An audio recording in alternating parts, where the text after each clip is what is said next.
Ladies and gentlemen, I'm Alan Rickman. You're listening to the Zach and Andy Show, Episode 5. Harry Potter, John McClane, Mr. Takagi will not be joining us for the rest of this podcast.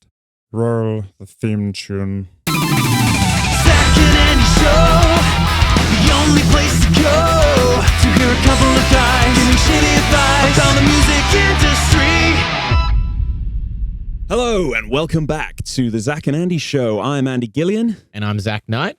And it's great to be back. This is episode 5, if I'm not mistaken, Zach. You're certainly not, Andy. What's going on with my voice? I sound like proper radio now. Yeah, you do. It's probably because The caffeine? The caffeine, the fact that we just decided for a bit of fun to visit a radio station not too long ago. We did. We went to a radio station on the earlier in the week, and we realized how shit our setup really is because long story short, they had like $1 million studio, and we have this mic that I got from eBay for about, I think it was like $9 or something ridiculous. And then this is my studio microphone, but I keep it so Andy doesn't get it. Well, you give me not the really shit. fair. You give me the shit. I gave the key. I have a nice microphone, but you've decided that it's not going to work for this environment because there's trams going on outside in Melbourne. I needed to give him one that just picked up less background noise. Exactly. Yeah. My mic was too good. It was All too right. good. Guys, today it's unfortunately it's a bit of a serious topic we've decided to tackle today. We're going to try and be a bit light and breezy about it as usual, but light and breezy, you know. Yeah. But I think we've gone with the title, the clickbait title, because we're trying to keep it clickbait. We need the views, Zach. We need to start making money from this shit. Do you know what I mean? I'm getting old. I'm not a spring chicken anymore. So we've gone for the title, guys. Why being creative sucks. And I mean that's a bit of a controversial kind of statement straight off the bat, but I mean the reality is that's kind of what we're here for. You know, we are here for a little bit of controversy as well. And I want to rattle some cages today, Zach. I Yeah, want to definitely. start. I want people to complain. By the way, yeah, we haven't yet said that how disappointed we are that we're not getting enough hate mail. We assumed that the majority of the mail. I say mail. I mean, I got to say emails, comments, you know, Instagram posts, all that kind of stuff. Feel free, guys, to throw in some hate mail if you're pissed off at Zach's voice or. Yeah, I mean, it's pretty easy. I mean, there's so much Aussie, you know, twang going on here, and there's like a bit of quite a lot of nasally stuff. I mean, there's even in the background right now. Sirens going off. I don't know if they'll pick sirens that going up. off. Do you think you'll pick that up? They might, but Yes, they're probably coming to arrest us for tax evasion on the all the money we're making from this. Anyway, which is nothing, by the way, but but yeah, if you could please, you know, you don't have to be nice to us. If you feel that you dislike my face, you think that Andy is too stuck up, or anything along those lines, you know, I feel that now is the time to lay down some of that hate. we want to hear it. We want to let you guys be cathartic about it and let it all out, and we'll embrace it. We'll take it on the chin, you know. We will. And you know, if you feel like even just going that you know, that extra mile, and even just like if you Parcel if you want- bombs, parcel things like bombs, that, yeah. if you want to do like some kind of like, you know, video montage of like, you know, destroying us both at the same time, and that'd be incredible. I'd Yeah. be down for that. But I mean, aside from destroying us, let's destroy this topic. Yes. Zach, I want to hear about you. I want to hear about your experience, your feelings briefly on being a creative person and the pitfalls of it. Because I guess we can touch on the positives, of course, but really we're talking about creativity, being a creative person. This is a wonderful thing. It's a gift. People aspire to be creative. People love people who are creative. Yet, when you are a creative person, there's a lot of damage that comes with that. There is, and you know, it's quite an interesting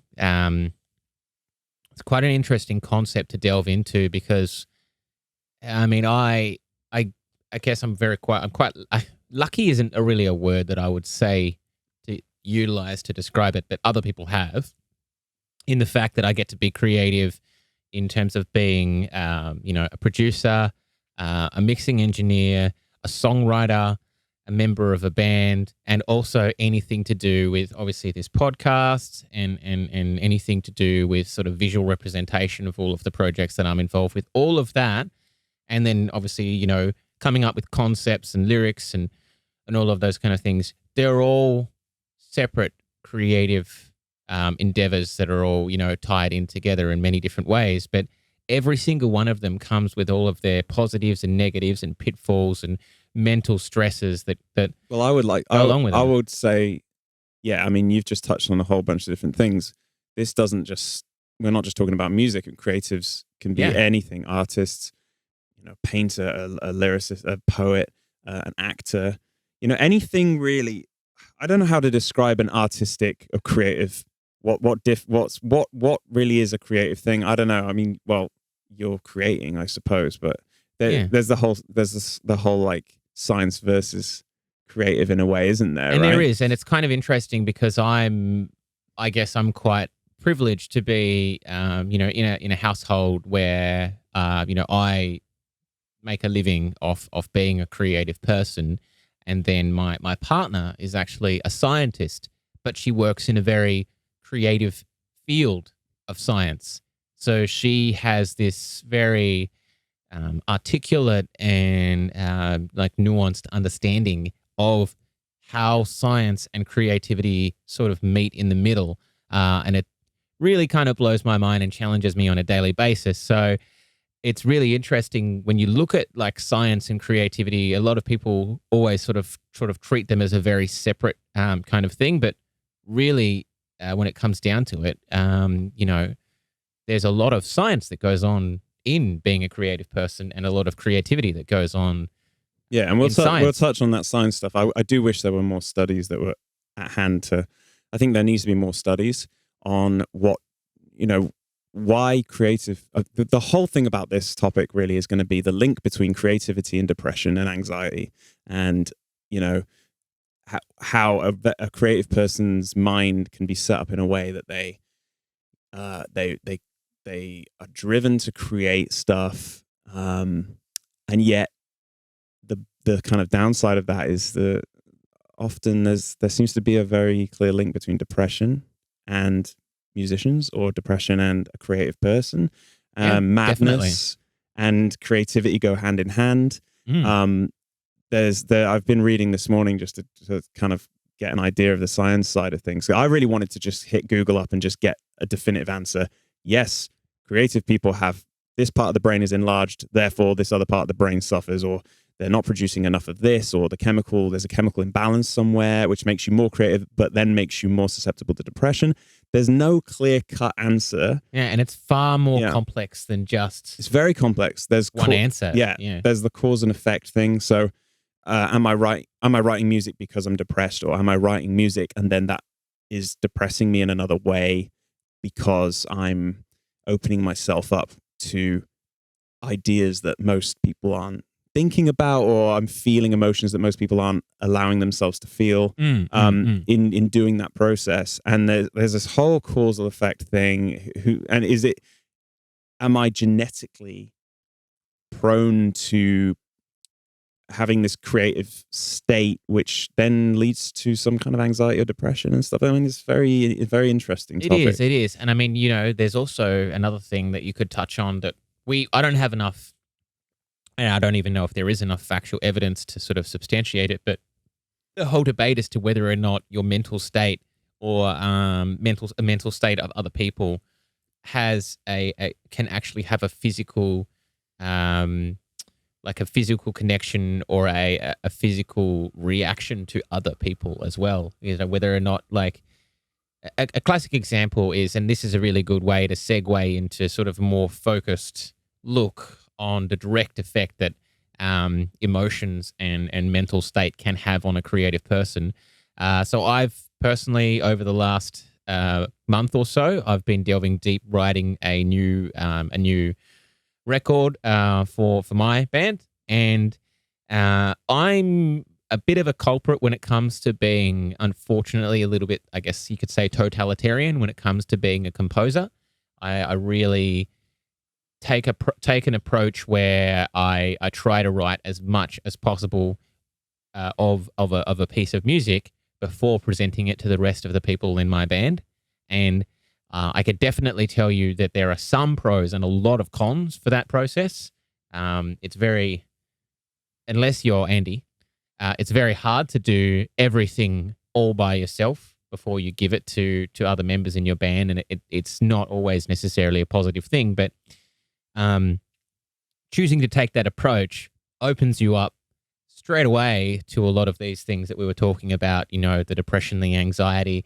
You know, sitting at home, working in your studio on the same song for 3 days in a row, and just like getting everything right except for one verse, writing that verse 9 times and feeling like you are just a failure, a complete failure as a musician. And you just like, you should literally give up. You should just put your guitars straight into a shredder and just like not even bother to continue at all. But, you know, that's obviously wrong.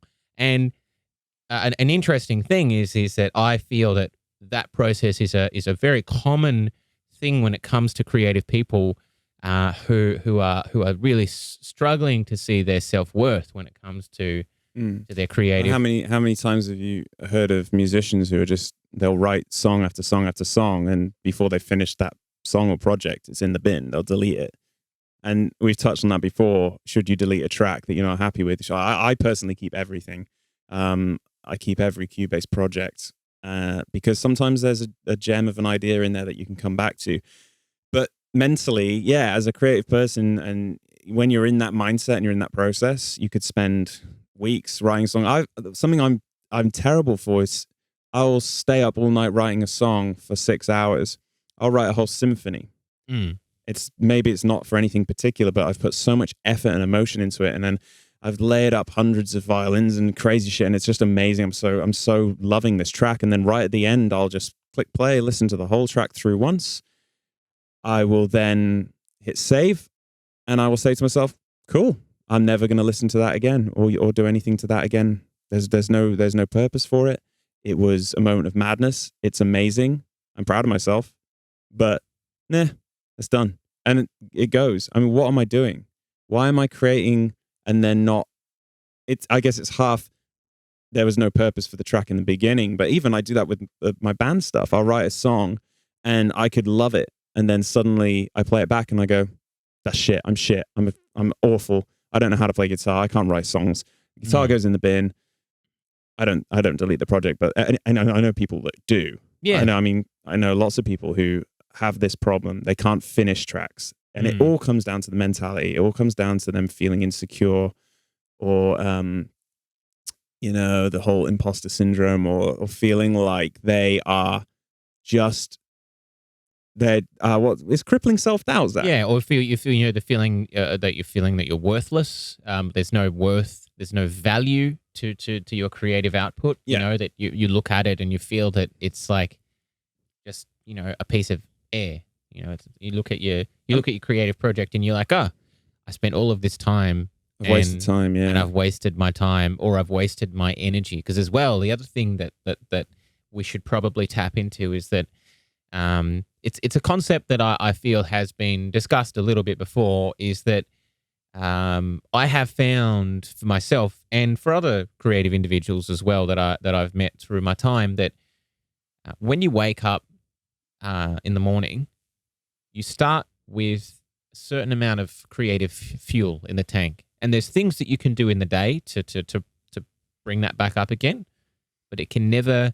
There's a limitation on how much you've got for the day, and if you sit down, you get up, you make yourself a coffee, you have some toast for breakfast or whatever, and then you sit down and start writing music, and you start writing music from 9 o'clock in the morning till 4 p.m. There's a pretty good chance, unless something drastic happens or something really like positive happens for you in your life, that you've probably sucked a large amount of that tank that is gone from the day. And then you might sit down and be like, I have wasted, I don't know, 7 hours working on a piece of music, and I have nothing that I feel is like viable output, but the tank is gone. The tank is empty, and you can't get back into it. I think what it comes down to really is that creative types are more sensitive people. Therefore, They're more sensitive to questioning things. They're more sensitive to feeling like a failure, questioning whether what they wrote is good. I know everyone suffers from that. Hans Zimmer suffers from this. He has come out and said this a million times. This is like one of the most successful composers of all time. Like, Yeah. and what he's doing, and he still does the same thing. He'll delete tracks because he just comes back to them. But then again, on the flip side, how many times have I think back to writing a song and then just finishing and going, that's crap, put it away. And then I've come back to stuff a year or two later and listened to it and gone, holy shit, that's good. Like, why did that get pushed aside? And then I'll make it work in another album for my band or whatever. Yeah. Or there's also the whole thing when you're a common thing that I feel, and I don't know if you get the same thing, when you're going to write a new release, and you try and avoid in any way, shape, or form listening to your past music, because obviously you don't want to have like a similar. You don't want it to sound too similar, unless that's the kind of thing that your band does or your project does. At which point, power to you. If you found your sound, that's great.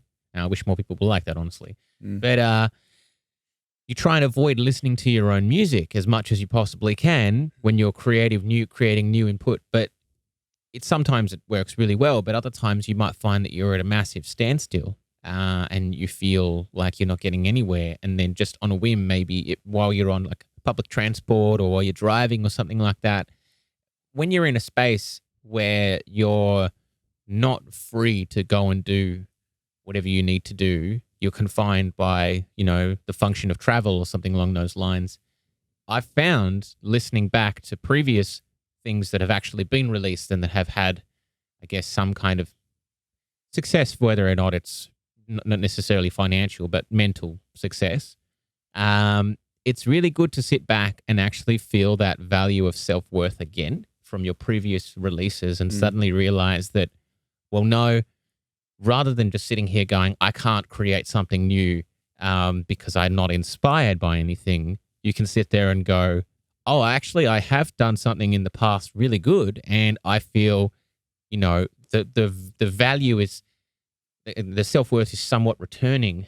Yeah, I never listen back to my tracks on a daily basis, but yeah, every now and then if I'm on a plane, I might really enjoy listening to back to that. Like, oh yeah, that Bohemian Rhapsody cover I did, and I listen back to it and I go, damn, that was 6 months of work to put that together. And you just enjoy that moment, and you kind of remember, you feel proud, and you remember why you do it, or you listen to that album you put together and you know what, that was a great album, that was a lot of work, and I'm still proud of it, and it helps. But going back to, the topic at hand, we're talking about really, what is it? I want to question, what is it that makes creative minds have, what links a creative mind to depression? Why are these pitfalls happening? What is it? I've asked a lot of people about it. It's the same, honestly, it's across the board. The suffer for your art thing, why do artists suffer? What is going on? What is going on? Is it a genetic thing? Is it something going on in the brain? I think, honestly, it's a huge combination. It's a complex thing. I think writing music, doing anything creative, you're opening yourself up to emotions. You're trying to write in certain emotions. I know for myself, if I'm writing for my band, I'm kind of writing the most kind of energetic, evil,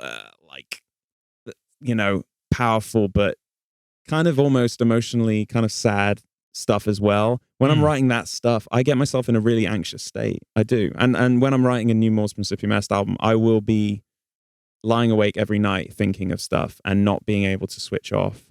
It really affects me mentally. Yeah. No, I feel you on that. So the cause and effect there is I'm writing music, and the music is making me feel, I feel physically ill sometimes when I've had a long session writing music that it's not meant to depress the listener when it's done, but the state I have to put myself in is often a state of anxiousness, anxiety. I'm really trying to become it's like method acting, dude.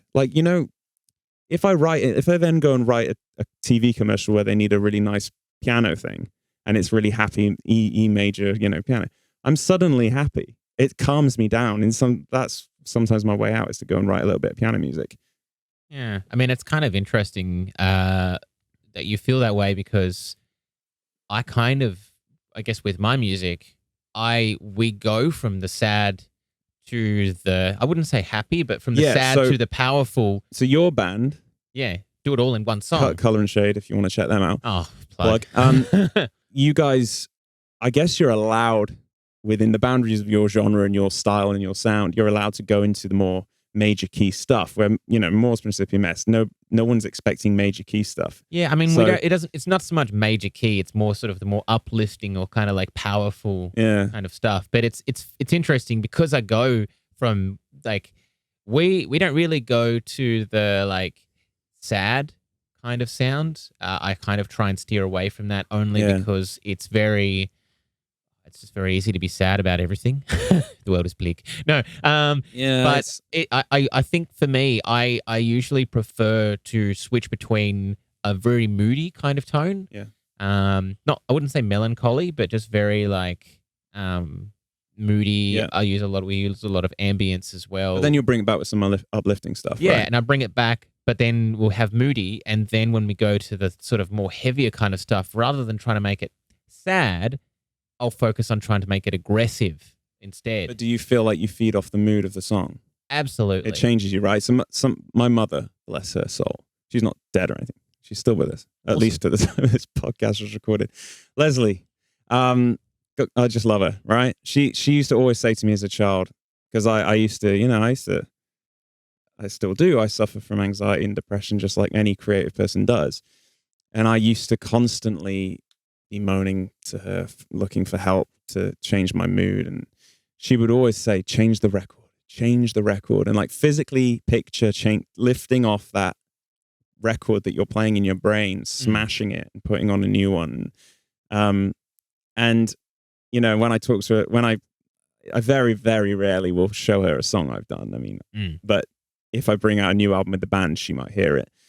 And she said to me recently, actually, bless her, she emailed me and she was like, I wonder if you would be more happy if you wrote more commercial happy music rather than this, evil,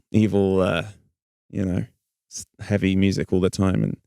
And like, as much as I completely want to laugh at that, she's so right in a way. It burns me out actually sometimes. And I'm not going to stop doing it, but, I love what I create, but it is physically taxing. Yeah. To put myself in that state. And I liken it to Heath Ledger playing the Joker in that he like drove himself mad to become that character. And I almost become the character of the song I write. And I am not a good person to be around when I'm writing a Mors Principium Est album. You can ask my girlfriend. I'm not a nice guy. I mean, I'm a nice guy, but I'm focused on that and I'm in that mood and it can drive you mad. Well, I mean, it's like very ironic that you're saying that because that's literally what Laura is going through right now. Yeah. For Laura me- being your girlfriend's soon-to-be wife. Yes. We just, let people in, Zach. It's all about letting people in. Yeah, You know? an open book.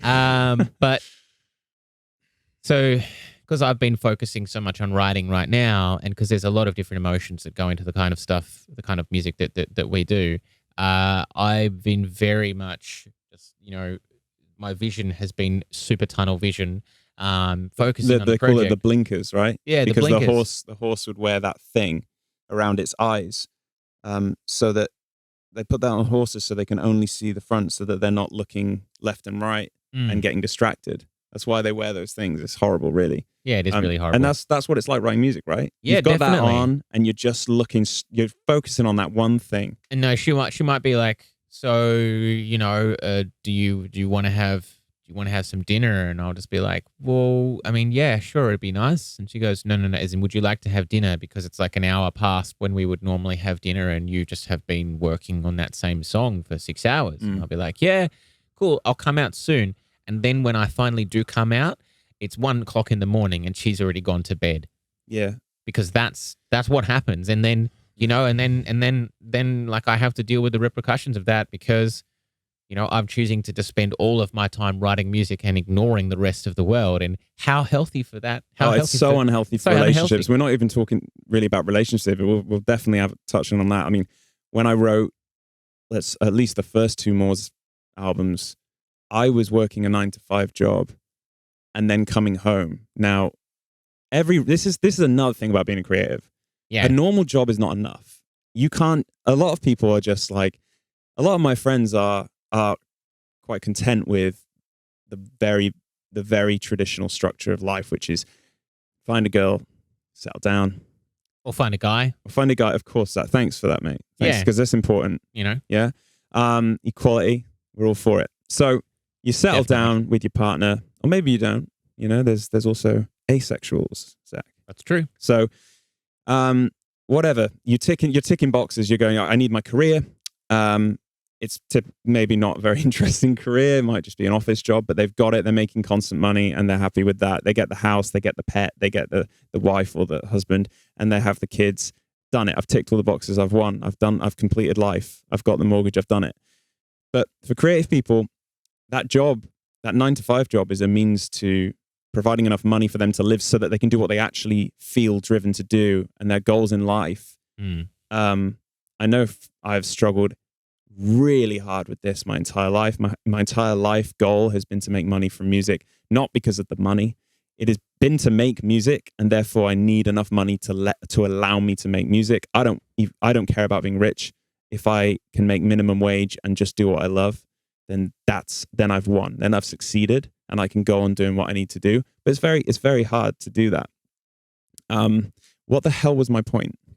Well, I don't think. I think your point was that the balance, like. Okay. So yeah. Because I mean, obviously, you know, you're talking about that struggle of being somebody who needs to live, and you have to earn money. You have to have money. Yeah, and it's you know, the way that our society is designed. If you are without money, then you won't survive. Yeah, and the way that our world is set up is society, you know, or the regular people in society, they don't really want to pay for the creative stuff because it's kind of like the perceived value of it is so low now that nobody really cares about paying for that stuff. But the reality is, if the musicians weren't in the world, Or the authors weren't in the world. yeah, I mean, art is seriously, it's almost the point of life, isn't it? At the end of the day, when you've worked and you just want to have some enjoyment and entertainment, that's where you go. You go for the art. You do. And you know, we're creating it, and we need to be paid somehow so that we can keep creating it.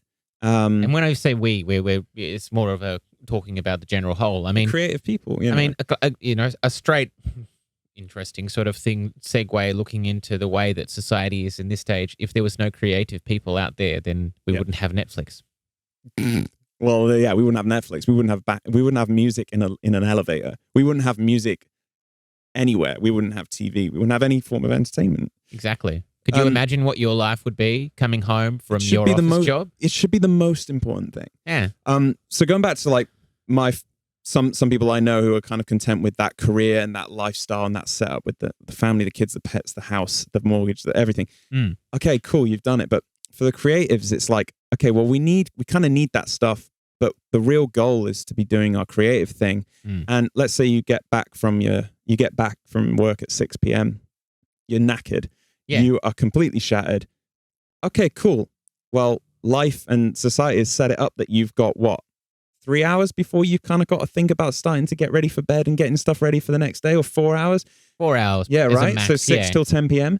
How you're is supposed that? to probably like provide yourself with some food at that time. So as well. you need to eat. You need to have some kind of relationship with your partner. Yep. You need to do whatever extracurricular stuff outside of work that you need to do. You need to sort the bills or whatever. You've got admin to do, right? You might also want to have a social life as well. You might want to have a social life. Now, where's this time going? You've got 4 hours to do that. Yeah. How is it possible? How is it possible to live like that? I don't know, but this is how I've burnt myself out every time. We should probably do a separate podcast. I was going to say, I on it, think right? this is probably how both of us have burnt ourselves Yeah. out, because I know I keep talking about how I'm get to be a producer and work in the creative field like that. Being able to do that on a more permanent basis for me, fortunately now, is a lot more recent. But, you know, I've been in, before that, the same office job for 11 years, full time, and still trying to be a producer and be a composer and be in a band as well. Yeah, so we're trying to add a chunk of stuff which in itself is as much time consuming as a 9 to 5 job, and we're trying to add that into that 4 hour space every Exactly. evening. And then you talking about suffering ourselves, the relationship massively suffers. So when I wrote the first 2 albums for Moors, I would get back from my 9 to 5. I would go straight to the computer and I would write for those 4 hours. Mm. My girlfriend would pop her head in the window, through the door or whatever, and say, "Do you want to come and eat?" And I would just, nah, whatever. I can't think. I've got the blinkers on. I'm doing the music. Just make food. I'll quickly eat it, and I've got to come back to doing this every night. And then you get into bed, and I'll be so anxious from writing the music. I haven't had any time to relax or switch off, and it's this perpetual burnout. Yeah. Your relationship suffers, your health suffers, your mental state suffers greatly. And then it's just too much to cram in. Too much. It is. And I mean, that was literally the fuel for me to make the transition, to force myself to make the transition. I didn't have a choice. Like I couldn't stay being in a position where I was, getting up at 5:30 in the morning, going to the gym, going to work for 8.5 hours, getting home, then sitting down, trying to do engineering work that I'd got for clients that I'd recorded on weekends. Also trying to write music, somehow practicing my songs, getting ready to perform shows. Also, trying to have a relationship as well. All of those kind of things. And it became really obvious to me super fast that, it was completely unsustainable. And so I just started the motion of trying to find a way out of it by literally utilizing all of my spare time to try and get better at being, get focused at getting better at being a songwriter and being an engineer and a producer, and not doing that for anything particular except for the fact that I just knew that I needed to be better at something, so that I could eventually try and find a way to escape the black hole of being stuck in a system of not my creation. Yeah, and it wouldn't be a problem, as it isn't a problem for many people. And I'm not trying to say that creative people are better than the average person. Certainly not. But definitely not. But we're flawed big time. But I'm just saying that it's the fact that it's a time thing. If you drew a pie chart and you had the 9 to 5 job to get the money, your relationship, time for yourself to just chill. Time to do all the life stuff that's not to do with work, but is to do with everything in your life. Yeah. And then how small is that slither of pie going to be for your creative stuff, whether it's writing a book or maybe a painting or anything creative. It's not just musical. There really is no time. So I think aside from the genetics, the biology of the brain, how music can affect you mentally and physically, the other thing to bring in, the other factor, tying it back to the topic, is the fact that there's really no time in life to fit this stuff in, which causes additional stress, which causes anxiety and depression even more. And this is why it's like for creative people who, I guess you could say, end up having more success. A lot of I would say some of it's luck, but a lot of it is circumstance and sacrifice. So a good example of that is Andy. He physically wouldn't have had the time to do the things that he's doing whilst working in a 9 to 5 job. So you had to make the sacrifice to. Well, I've yo-yoed between jobs. You want to give this facade that you're doing really well, because I think it breeds, success breeds success in a way, and it's all about how you appear to be doing well. And Facebook and all social media is a big thing. I think it's a problem as well as a good thing, because everyone looks like they're super successful, right? But I've suffered hard with yo-yoing between, okay, you know what, I'm not working, I'm doing my craft, I've got to put full effort into this, and you go 100% on it. I've gone through the fucking grinder hard, spending days sending 200 different emails to companies to try and get music work. You're writing a song a day. You're working on 10 different musical projects. You're burning yourself out so hard because you're never reaching your goal. There's never that moment of, I succeeded. But for me, the finish line is never there. So I can't ever win. So then you end up going back to, okay, it's not working. I have to be a grown up now. I have to get that typical regular job. And then you do that job. And for me, it destroys me so hard. Like it's just so soul destroying. All I can think about is doing music when I'm doing any kind of conventional job. And then I get enough money to bring me past breaking point. And then, all right, cool, let's get back on the music train and hope it works out. And over the years, that's been me. And it's really tough. Yeah, it's really tough mentally. That's that kind of thing. Still, I definitely would say that, that I don't know that you've sort of found the final answer yet in terms of the transition, but it's still a work in progress. And I would definitely say that I'm not gonna sugarcoat it to say that I'm in a position where I'm feeling that much really different from you. It's a different circumstance. What I'm trying to do and what Andy is trying to do are quite different as well. Being a producer versus being a full-time composer, it's a whole different industry, really. Yeah, if you're pursuing a job in any creative realm, you're setting yourself up for failure. That's the bleak look at it. You're really up against it. It is not impossible. It is definitely possible because I know a ton of people doing it. I have not yet reached where I want to be with it, and I know that it can be done. It's my life goal. It's a constant struggle.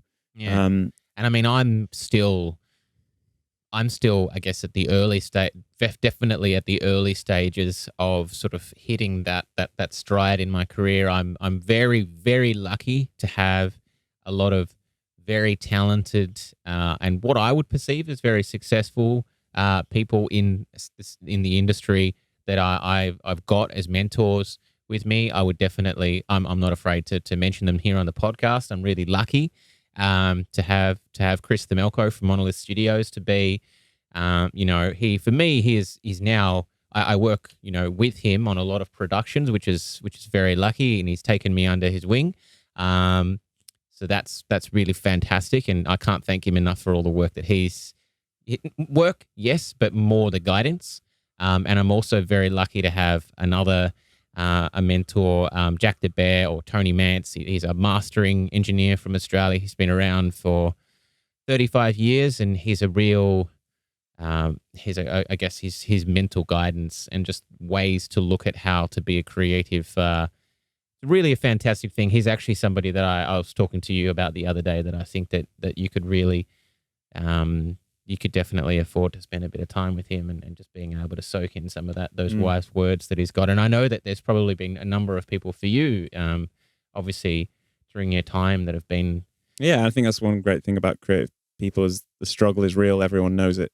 Everyone's, there's probably a little bit of ego coming in with everyone trying to be the biggest, social media person and all that stuff. But I know a lot of good friends now from just being in this game, in this music game and the guitar game and, Yeah. Well, I mean, you often talk about your friend over in America all the time. Garrett J. Peters. He's a bit of a legend, yeah.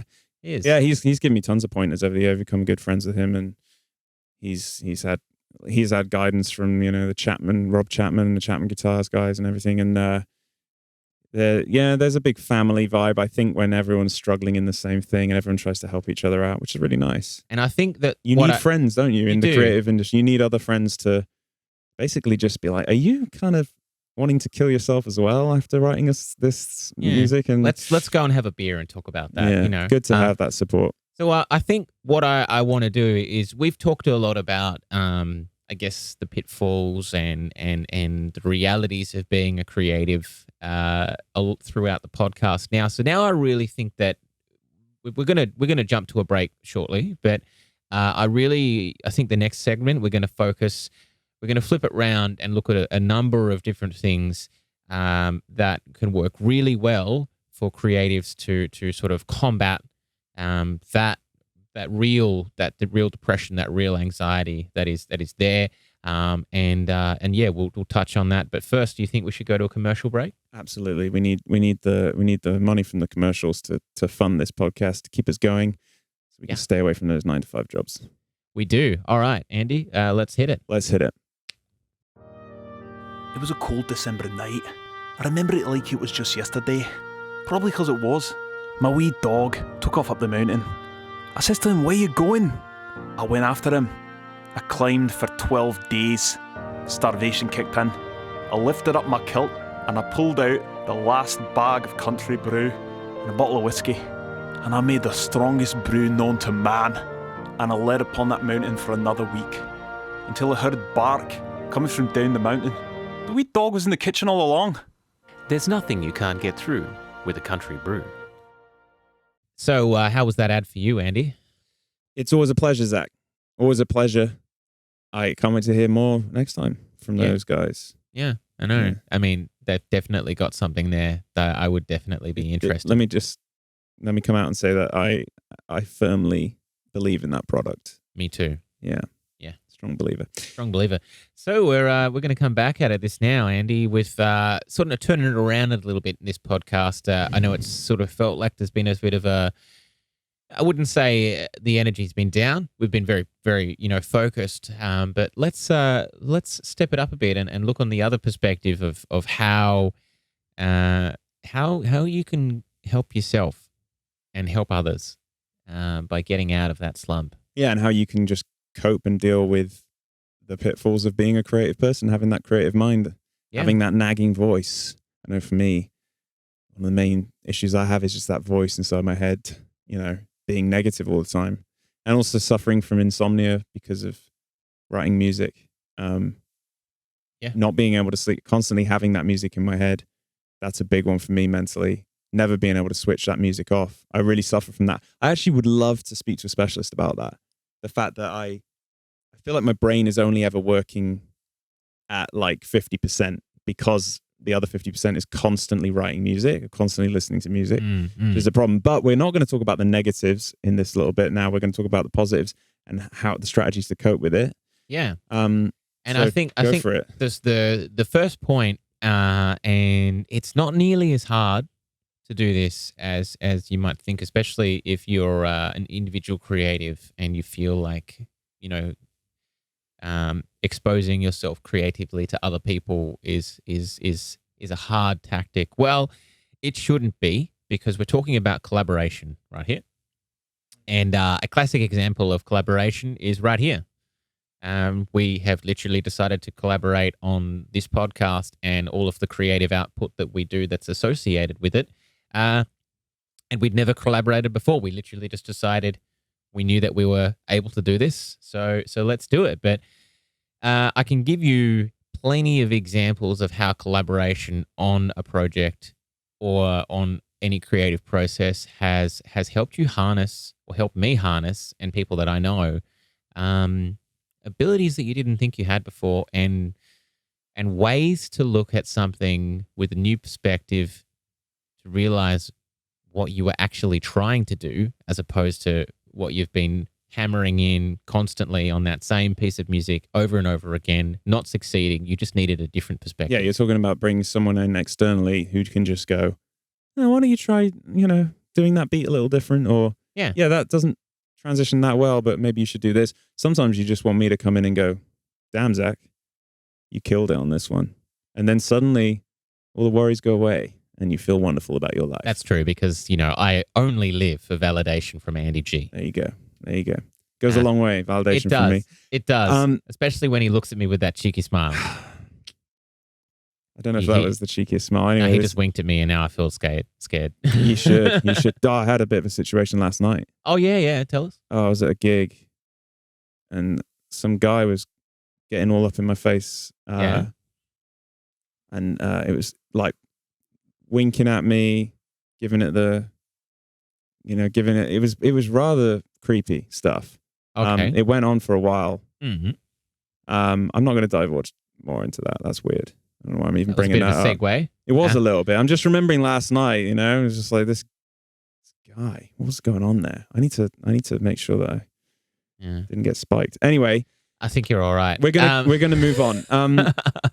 Well, so we're talking about, internally, creative people are struggling all the time with the crippling self-doubt, the negative nagging voice in the head. And what happens when you bring someone else into the fold is you kind of shut that voice up and you're listening to someone else's opinion, and it can be really, like you said, validating. It can really encourage you. Mm. And hanging out with you enables me, I know, to just do stuff that I probably wouldn't do this podcast on my own, honestly. And Zach, I you just hassled became him. the nagging voice in my head, just saying, please do this podcast with me, and over and over again. I was like, yeah, you know what? I'm not doing a podcast, so it's one of the few things I'm not doing. Let's do it. And Yeah. it feels good. And writing help people like I've helped you a little bit with writing stuff, and you've helped me, and you've produced my vocals on a few things, and there's a symbiotic relationship, as Yeah. I like to call it, between artists, and you fill each other's gaps, Zach. As wrong as it sounds, Sounds so wrong. what's going on Fill there? in me gap here, Andy. That is what's going on there. All right. Yeah. Well, it's kind of the thing with collaboration is that it's, if you're the kind of person that I have been in the past, where you try and take the I do everything myself approach, collaboration is really, it's a very hard thing to accept initially. And I urge you to push past those mental barriers as much as you can and try and be open to it. Now, that doesn't necessarily mean that when you're collaborating with people that they're always right. They can be terribly wrong, but they could also help you realize how right you were at the start, when you realize how wrong they are with a new opinion that they give you as well on a piece of music or something creative. But a good example that I have recently, working on some of this new music, is that I felt like a song that I've been working on recently was very good, but I was just unable to get past a certain section of the music. And I tried, and I worked with my other guitarist quite a lot on it as well, and we were just unsuccessful with getting where we wanted to go. We spent nearly a whole week on this one section of music, on this one song. So in my eyes, a massive waste of time. Should have gotten that done in a quarter or even less of that time. So I just decided finally to get my drummer in to work on the piece of music with me instead. Blimey, who would do that? Exactly. Yeah. But Drummers. I know. And you know Would what? help. I couldn't be any further. Like, I couldn't have been more wrong about how it would go. He came in, and by literally suggesting rhythmic changes, he inspired me to come up with something different with the melody and the chords that we were using in the particular section. And then all of a sudden, the song just appeared to me like, when you see those movies, You had an epiphany, didn't you? yeah, someone presses the button and the map of the world just appears up and, floating in the air, and you can see all of the, different kind of, I don't know what you're talking You've been eating those brownies again. what Zach's trying to say is, you're absolutely right. And I touched on it a second ago, is that it's, as a creative, everything's so internalized, and you got to get that shit out of your brain. Mm. You've got to get it out, and you want to bring someone in to give you a different perspective and think outside the box.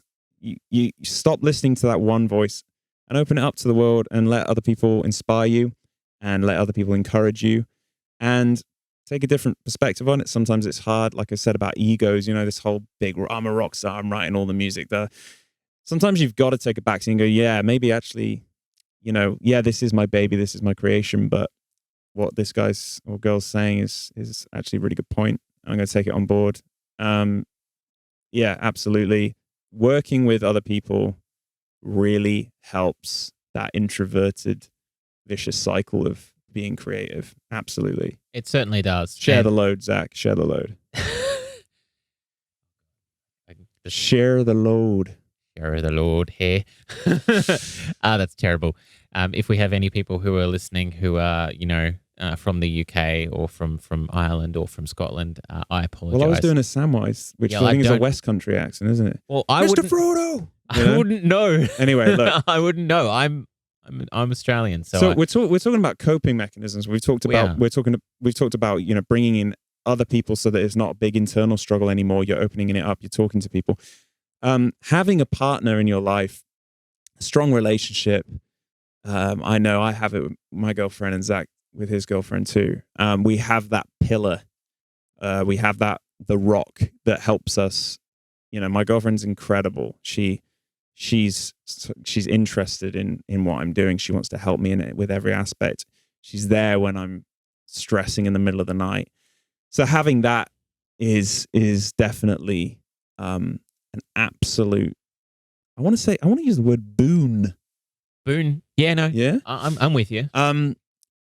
It's I want to say unsomethingable. Like for me that's the best thing you can have, is that person who's just your rock and is just always there to support you. Yeah. So you can have that. Go on. I was going to say, and the thing is that sometimes I do find that in the past I've had obviously that kind of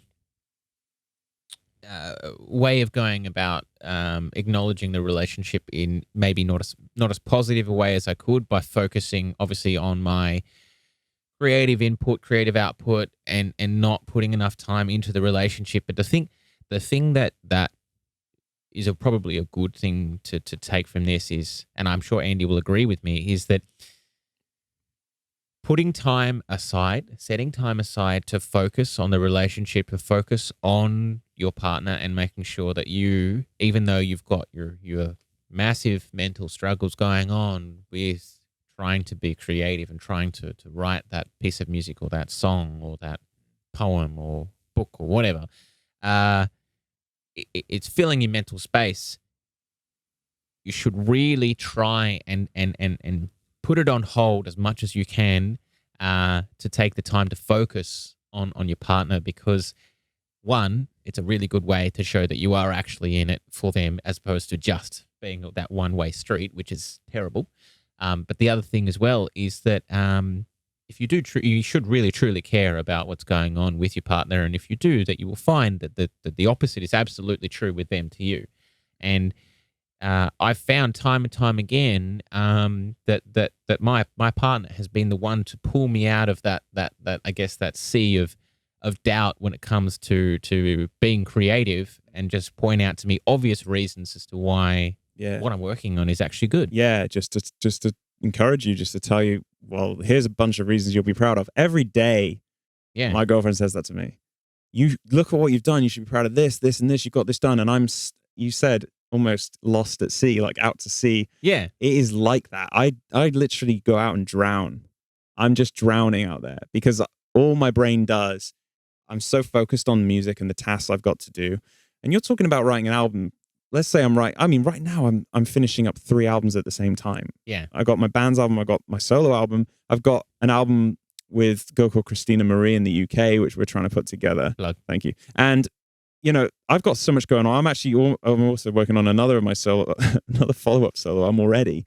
I haven't even released the first. And none of that stuff's going to be done overnight, right? So what I struggle with mentally as a creative person a lot is unfinished projects. It really bothers me to have something that's not finished, and I've just got unfinished projects, and it's like a mess in my brain, and I'm lost at sea. These things take 2 years sometimes to do, and I'm complaining because it's not done in a day, and I'm going, my brain's a mess. Another amazing coping strategy is a whiteboard. I have 3 because my brain is so full of shit, and I just write everything out. Spreadsheets as well. Get it all out of your brain. That's what it's all about, Zach. Get it out of your brain. How cockney did I sound then? Get it out of your brain. Put it on the board. Put it on the board and get your girlfriend. Yeah. So you get, you got the external people, you've got your partner, you've got your like-minded creatives, and you're getting your shit out and you're bouncing it off them, and they're going, you know what? You don't need to worry about that, mate, because stress and problems for you are different for another person, right? Because it's not their deal. So they can look at it laterally, they can look at it and go, well, actually, taking the emotion out of it, you could do this and you can deal with it that way. And, how many times has Laura come to you with a problem that's bugging her, and you've just gone, it's easier for the other person to see the right way to look at it. Yeah, definitely. You know? I mean, she's and the other way around too. She works really, really, really hard on so many different things that she's doing, and often she'll be like, I'm just really struggling with this, and I don't necessarily always have the answer to resolve her problem as well, because it's, she's a scientist. It's very hard for me to try and delve into that level of things. So it's also a great thing, a great tool is to literally just do what you have control over. Things like making sure that you get your partner up at the time that they actually say they need to, and you don't let them try and sleep in. That's a real thing. That is a real thing with people. It's a real struggle every day. Making sure that you pre-prepared food for them, making sure that you try and keep the house as clean as possible so that it's not something that's going to clutter. It's having a messy or cluttered space is so detrimental to your psychology. Like, it's more on keeping the house clean on the next podcast with Zach. Yes, definitely. And how I am 50-50 at that. Yeah. The key thing here is other people. You need. I think you could bounce off other people that will relieve your stress. I can focus really hard on stressful things and make it a huge thing in my brain. And actually, all it takes is Ananda to just say, "Is it that big a deal? Are you going to finish that album that's going to take you 2 years tonight? Probably not. Maybe chill the fuck out. Go to sleep." Okay, thanks, Ananda. Yeah. Would you like a snack? Maybe we could have a cup of tea. There you go. A cup of tea goes a long way, as we both know. It certainly does. There is one other thing that I will touch on, but I actually think this is something that I'm going to sort of very briefly mention, only so that we can move on. But I also think that we should actually do a podcast episode just on this, and that is mentorship. And what I mean is actually going out of your way to finding a viable mentor within the area of creativity that you want to focus on, finding your focus and actually spending the time to go and try and find or see the people out there that you aspire to, and finding a way to connect with them. It's a long process, but I can tell you that it is so rewarding, and you will get a lot out of it. So we'll come back to that in another future podcast episode, I think, Andy. But I definitely think that mentorship for me has been probably one of the largest factors in me being able to be where I am right now. Which is very much so. Sat at this very table doing this successful podcast, which is monumental. Maybe. I think it's time we give the guys a little bit of wisdom, Zach. Yeah, definitely. Hot tip of the week. Hot tip of the week. Yes. I'm going to roll the jingle, guys. We're going to come back, and I want to just touch a little bit more on some scientific stuff, because I truly believe there are some links to depression and creative people. I want to touch on that, and then some biological, maybe some connections going on in the brain, Zach. We need to delve in. We'll delve into that. But for now, let's lay some wisdom on you, baby. Done. Roll the theme tune.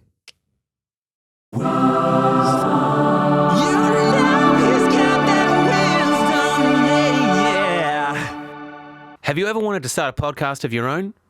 Well, don't even bother. It's such a waste of time. Absolutely no financial gain either. You know what? Just don't even give it a try.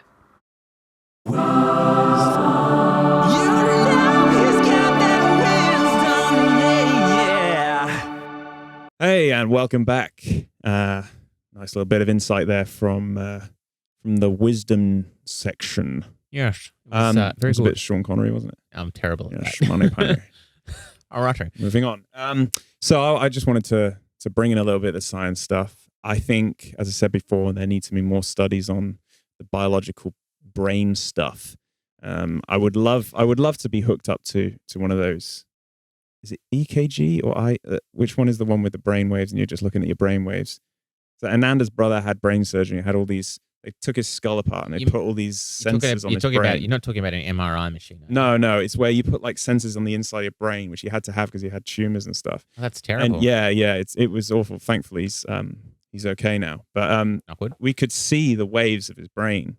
And I was giving him math. I was like 79 times 4, and he would just be like trying to think. And the way you could see his thoughts in the wave patterns. It was incredible. But I want to wear that because my brain is always thinking of music. You literally have a symphony running in your head right now. Always. Yeah. At any point in the day, Ananda will say to me, "What song have you got in your head?" And I'll tell her. At any point. Anyway, I'm kind of the same, but mine are more simple. So there are a few things I've managed to find out. Explaining the link between depression and creativity, because creative people seem to have this problem of anxiety and depression that plagues them. And, I definitely have that. I know that you do as well. I know that pretty much everyone we know in the music industry has this problem. And the creative industry as well, pretty much. It's kind of it's a bit of a bit of a real reality. So let's focus on the task at hand. Well, so there's this thing called latent inhibition, which apparently animals have, most humans have it. And that is that they see an object like this mug, which you can't see if you're listening to this as a podcast, but if you go to YouTube, you can see me holding a mug. So go to YouTube, guys, because you can see me holding a mug. We'll probably put it on Instagram as well. Yeah. So they'll see, well, that'll be 1 minute of videos out. There's going to be a lot of videos. Anyway, alrighty. You see the mug. Most people and animals will take in whatever information they can from that mug, right? They're taking the information, the shape, the color. It's non-threatening. Done. They've scoped it out. It's just a mug. But apparently creative people, they don't have this ability to shut off after that. So this latent inhibition thing is what most people and animals have, where they go, that's a mug, that's a tree, don't need any more info, moving on with my life, what's going on over here?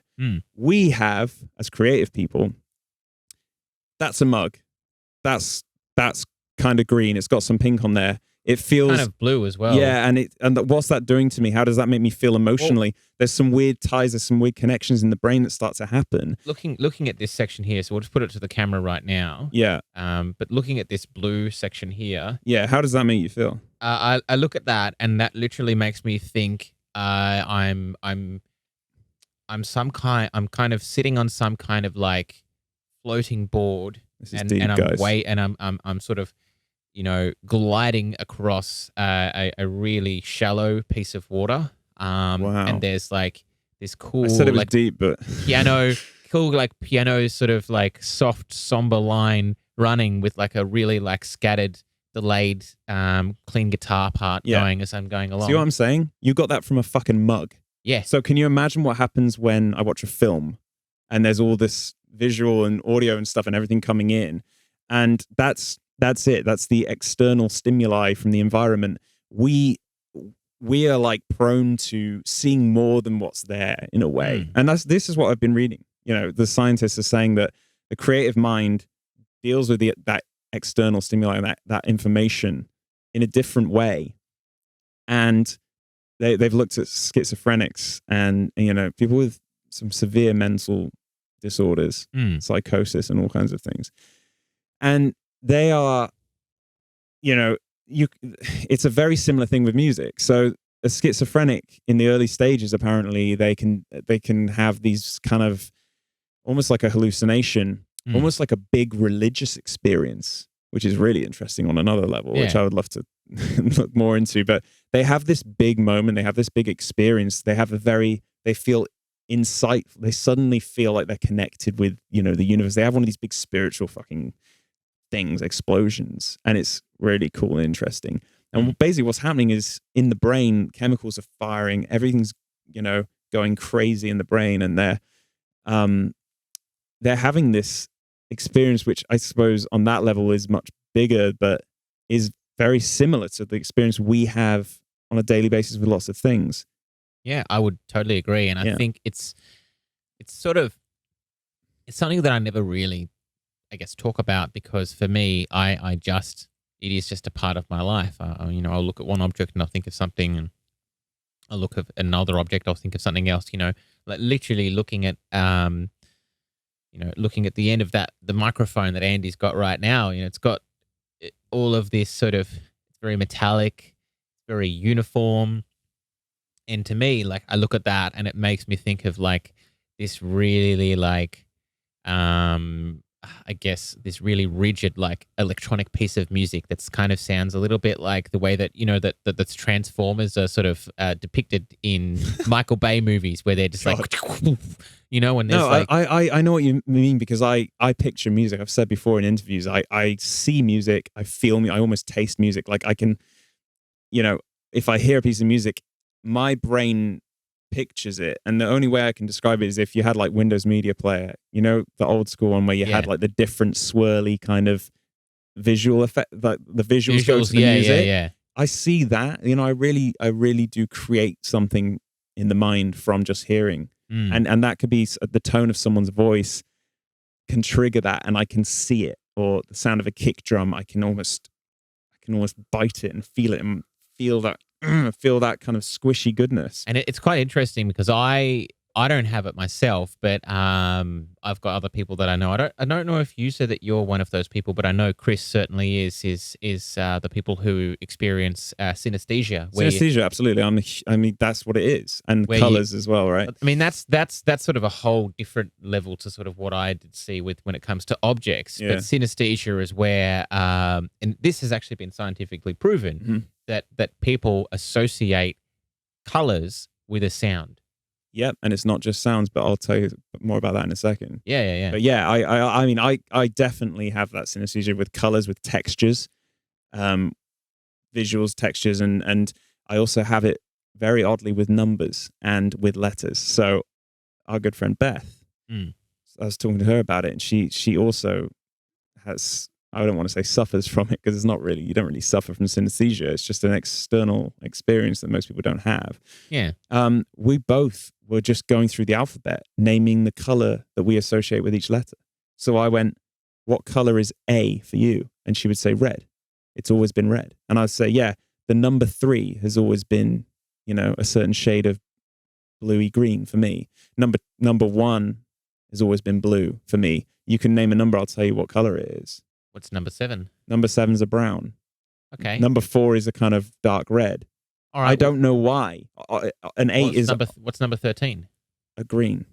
Okay. Yeah, it's weird, and I've always had that. It's not just music. Something's going on in the brain that's gathering more information than is necessary, and that's what that latent thing I was talking about before, latent inhibition, is that normal people would stop. They would go, got enough information from that. When I learned numbers and when I learned the alphabet, my brain went, let's also give that a color for some fucking reason. Sure, why not? Yeah.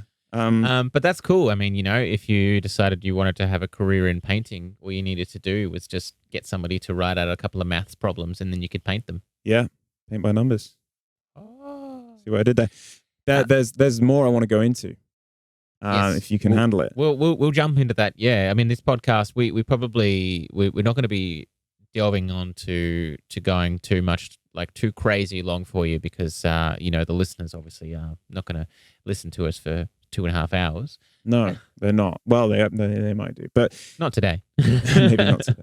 Well, there's a few other little points before we can wrap this up. Yes, definitely. Go for it. This whole cause and effect thing of depression and creativity, I think mood is a huge one, and scientists are sort of speculating that the mood of a person, if you think about bipolar disorder, which I think I definitely suffer from to an extent, I'm definitely on the spectrum of that, the dips and the mania moments where I'm just go crazy and then I'll crash hard and just be completely depressed. They think that those pitfalls sometimes bipolar is a bit different because you have those mania moments which can be explosive creative moments. Yeah. But sometimes the mood, being able to dip into a bad mood and to become, you know, the music, the sad music, you become that sad music in that moment. It actually spurs creativity because your emotions are more present than in most people. So let's say if you're a sensitive person, you feel heightened emotions. Therefore, you write music inspired by those emotions. It's kind of obvious. Yeah. So in some ways, a sad song can affect your mood, but in some ways, a bad mood can enable you to create what you otherwise wouldn't be able to create. So scientists are saying that someone who has these weird mood swings is probably going to end up being a creative person, or vice versa. If you're a creative person, you might end up having more mood swings. I certainly agree with that. Yeah, and I mean, I think I know we've touched on this on a previous podcast when the writer's block one, but just sort of quickly reapproaching it, it's definitely true for both of us that I usually am the most successful when it comes to creating musical content when I'm very happy, and I'll go through. I'll literally do trained meditation techniques to try and get myself into that state if I'm not there, like if I'm really down and I need to create something. And it's interesting because my mood totally dictates my creative output. Yeah. And I would say that's probably true for you too. I agree. I could write the most beautiful sad music when I'm really low. I could write really energetic music when I'm pumped. And yeah, it does dictate your mood. Music dictates my mood, definitely. And I think it's dangerous at times to listen to too much of one thing that's causing me to become anxious. And like I said, when I'm writing for the band, sometimes it really will change me for those months that I'm writing. And it's often not necessarily a good thing. But you kind of said there about getting yourself into a certain good mood. Yeah. Meditation is something you're big on, right? Very much so. And I'm not trying to sell people on spirituality or anything along those lines. You'll make your own choices on those kind of things. But for me, it's literally just about controlling my breathing, which then brings it actually brings, your mind down to a calmer state, and basically helps to switch off, or at least to mute that, that spinning mechanism in the brain of pushing and pushing and pushing and pushing, that sort of trying to make yourself spit out something creative, or like having, the weird circus fanfare that's going constantly around and round, the terrible... stop. Just try and stop is the main thing. Yeah. Because if you don't force yourself to stop, sometimes you won't stop. No. My stomach grumbling then. I hope that came out on the mic. I'm so hungry. but yeah, we're going to get some food later. You have to literally stop. And I suffer from not doing that because I'm like, well, I want to do this. I want to get this done. I want to get this done. I work. Yeah.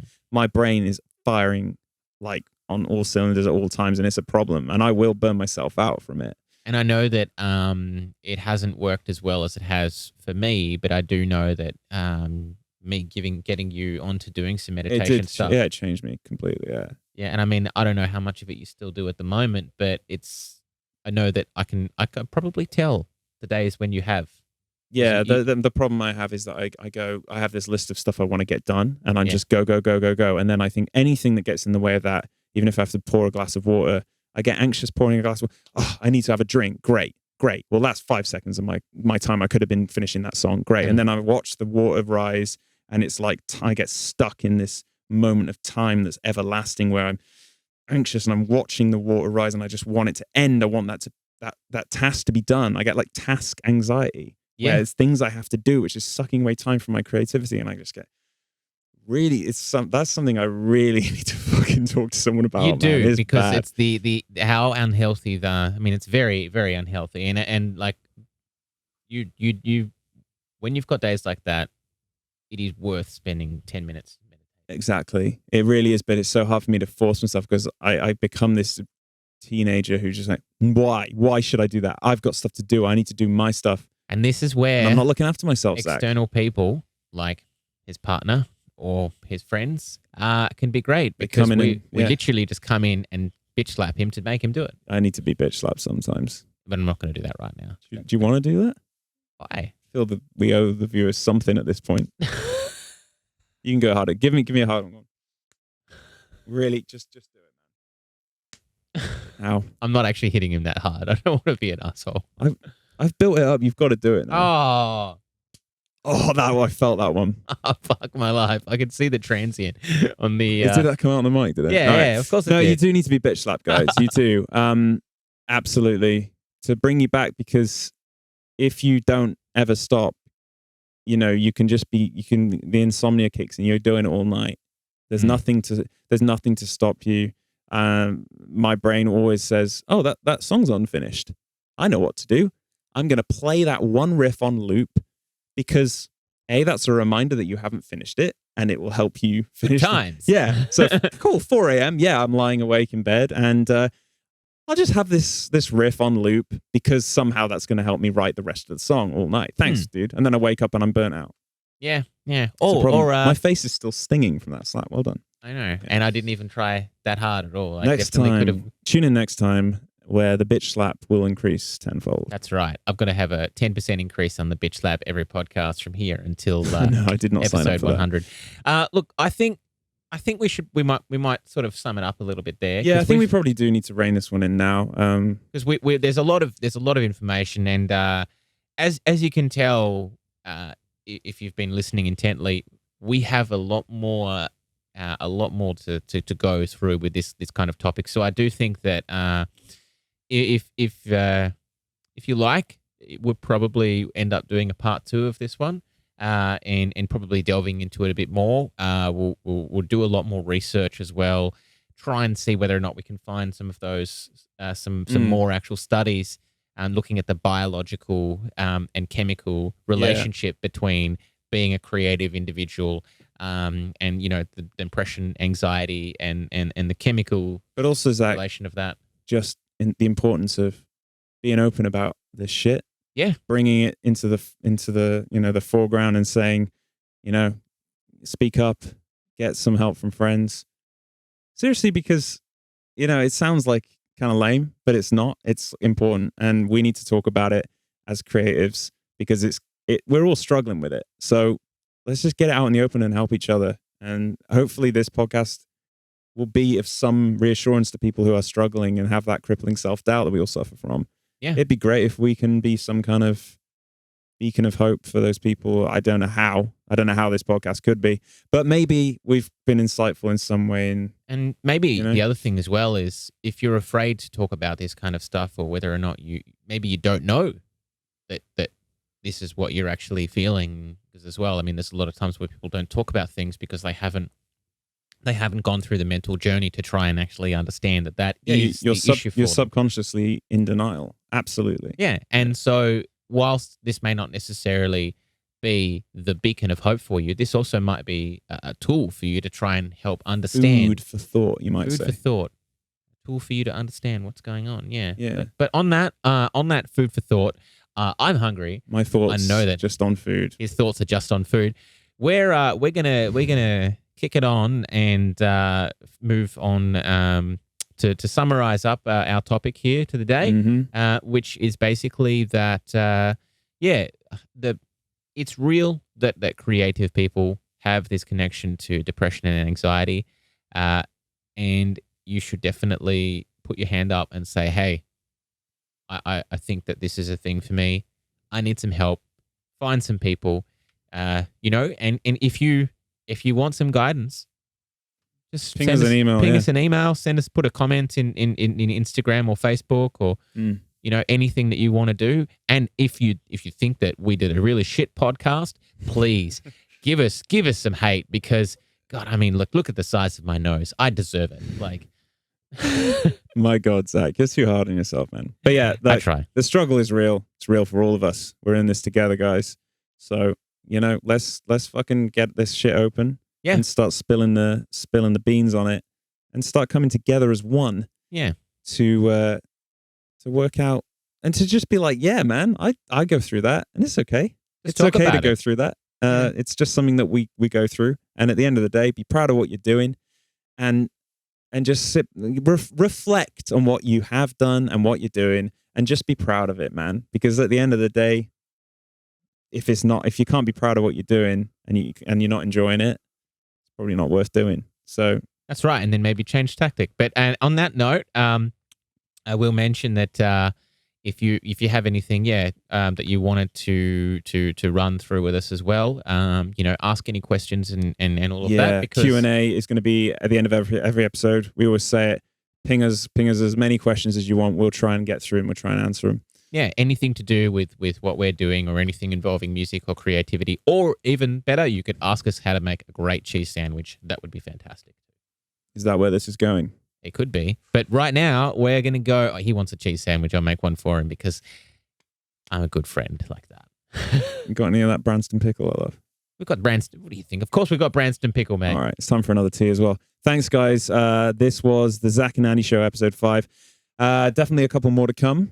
Yeah, for sure. Before we reflect on our work and decide whether this was a complete fucking waste of time or not. And with that, guys, just stay positive and keep doing what you love. Definitely. All right, and let's move on to Q&A. Cheers. Zach and Andy Q&A. Ask a question. And welcome back. This is the Q&A with Zach and Andy, and we are still quarantining up. We certainly So- are. We're doing it separately. That's why there's no video if you're watching on YouTube. We are just doing the audio separately. I'll be in my studio. Zach will be in his. And yeah, here we are. And how are you doing, Zach? I'm doing pretty good. I feel like everybody who was listening to this or watching on YouTube is doing great as well because they don't have to see my face moving about like some kind of wobbly jelly. Nice. That's the perk of the quarantine situation, I guess. It is. I mean, you might be missing out on some luxurious Andy FaceTime, but that's okay because if you want to see more of that, he's got plenty of content on his YouTube anyway. But I'm doing good. I'm sitting here. I've moved on from the coffee. And now I'm currently drinking kombucha out of a old mustard jar. That's okay. That's weird, Zach. Yes, but Andy, haven't we already established that I'm quite a weird individual anyway? That's true. And then the isolation, I guess, just brings it out even more. So obviously with the podcast, we did film them a little while ago, and now we're sort of taking answers for the question and answer. Sorry, we're taking questions. We're not taking answers.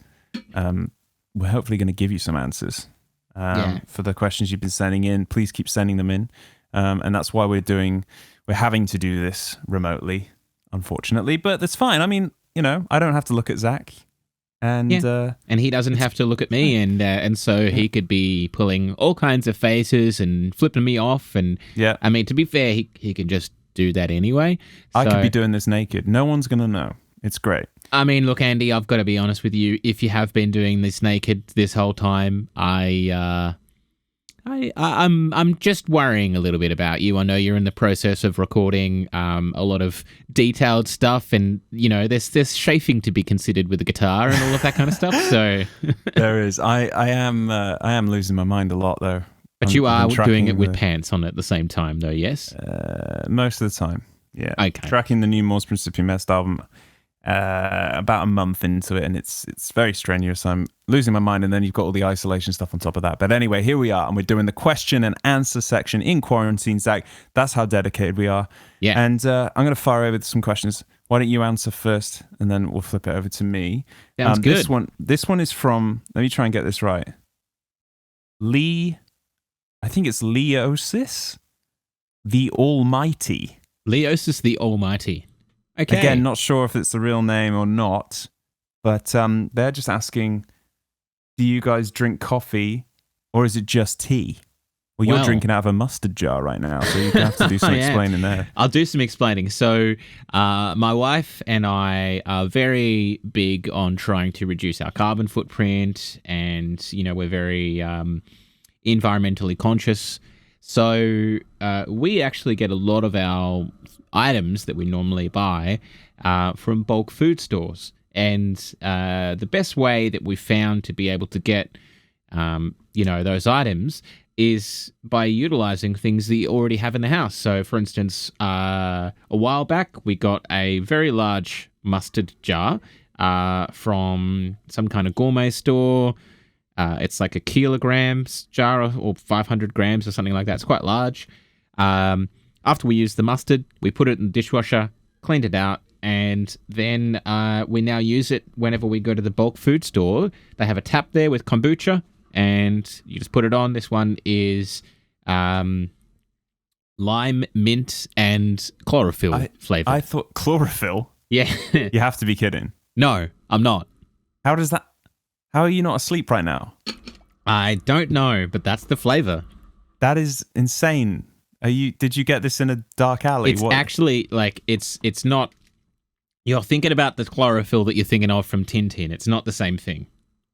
I didn't get the Tintin reference, but anyway, moving on. Look, yeah. The question you failed to answer, Zach. Do you drink coffee or is it just tea? I drink both. I drink mostly tea. I do love coffee, and I do love a spot of tea, and not just black tea as well. Honestly, I'll drink a lot of that kind of stuff. But my first go-to in the morning is coffee.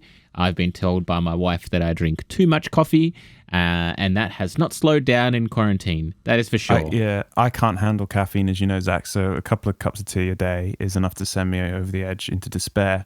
So I stay away from the devil's drink of coffee, as it's a little bit more potent on the caffeine front. But you're not going to believe what the next question was under that. Oh yeah.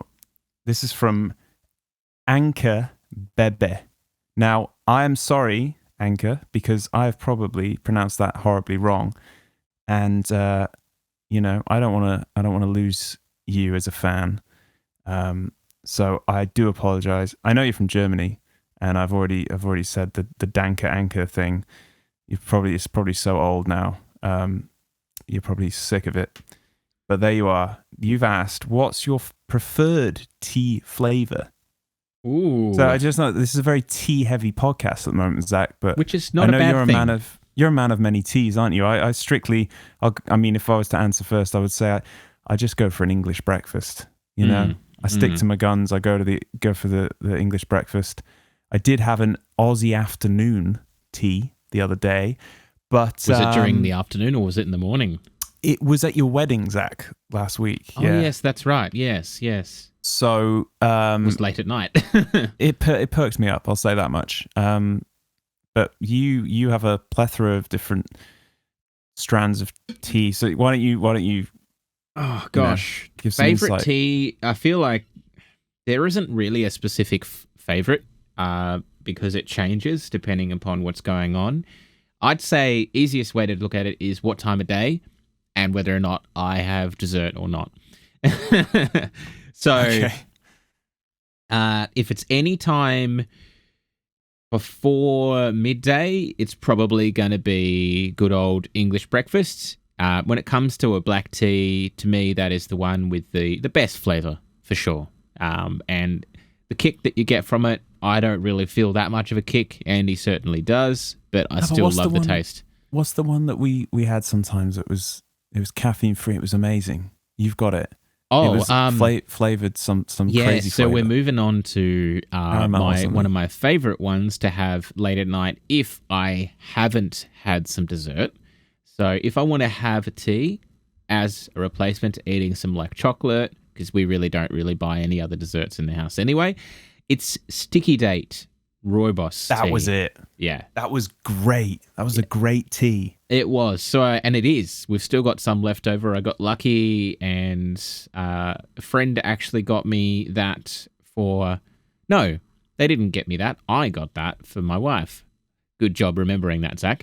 I got it from T2, and it's Rooibos. It's caffeine-free, and it basically tastes like you're drinking Sticky Date pudding. It's awesome. And if T2 would like to send any tea samples to the Zach and Andy Show, please don't hesitate to get in touch. Exactly. You can hit us up via either zachnightaudio@gmail.com or send a message to Andy and be like, here's your tea, bitch. Yeah, do that. All right, moving on from tea, because my God, we have wasted people's time with that. Joey Bago Donuts. Not his real name, I'm assuming. Gosh, now I want to hope damn it. I really hope it's his name. Okay, crazy question. Is there really any difference playing regular headstock on a guitar versus reverse headstock?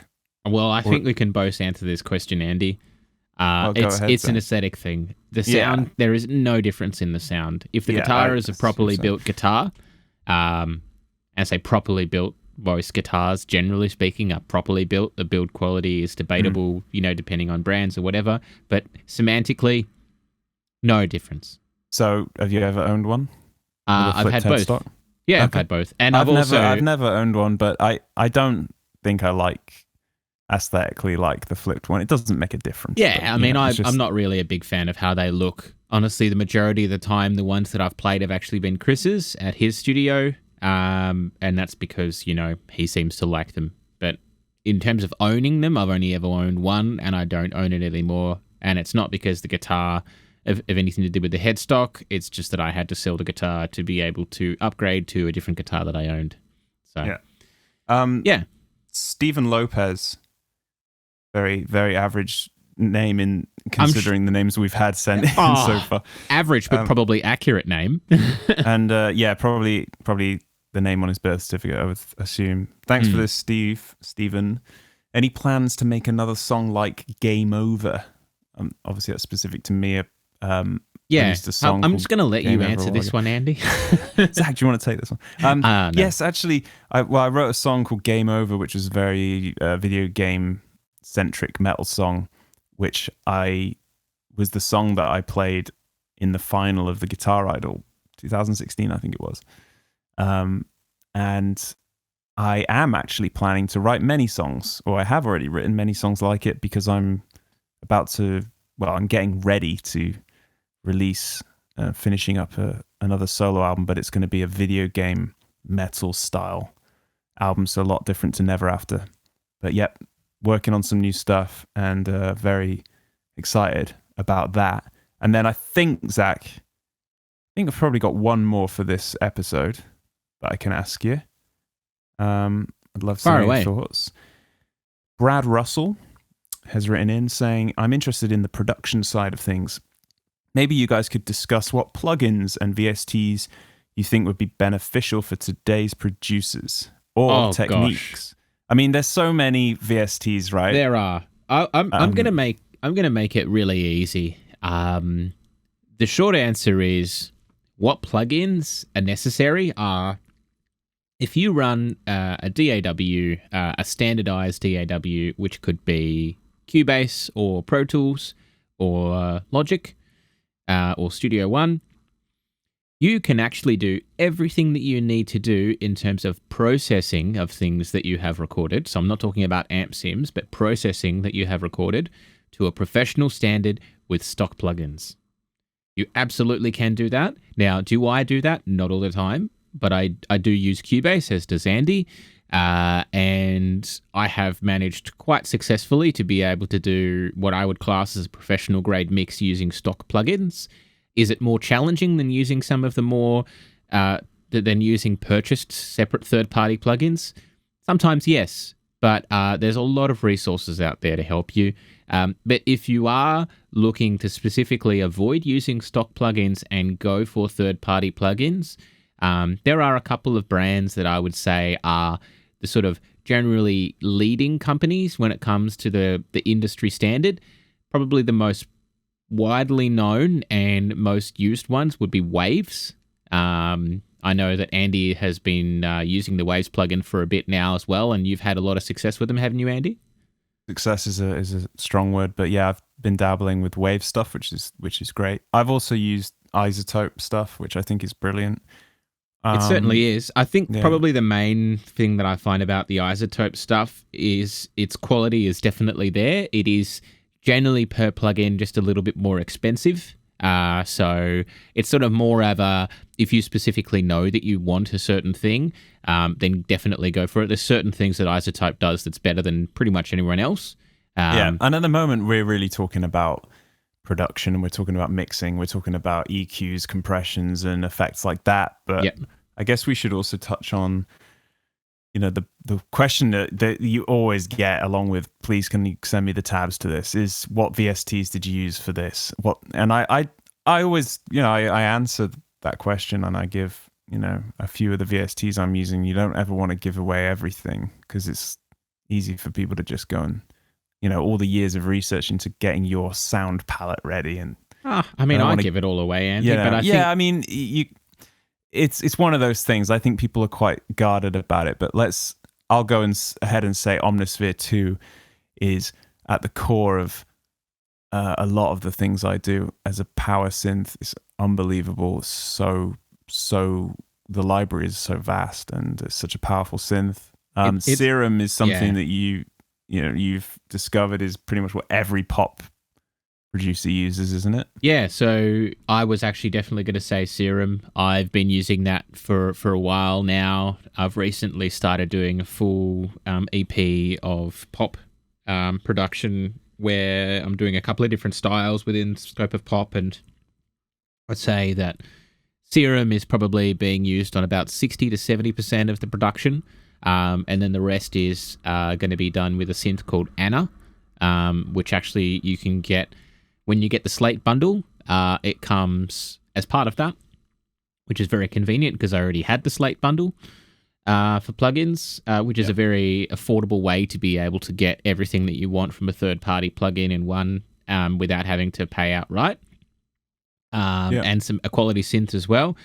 Another great thing, I mean, when it comes to a synth as well, that we both use, I'd say you probably use to a more advanced level than I, would be Contact as well. That's a little bit more expensive, but the quality is definitely there, wouldn't you say, Andy?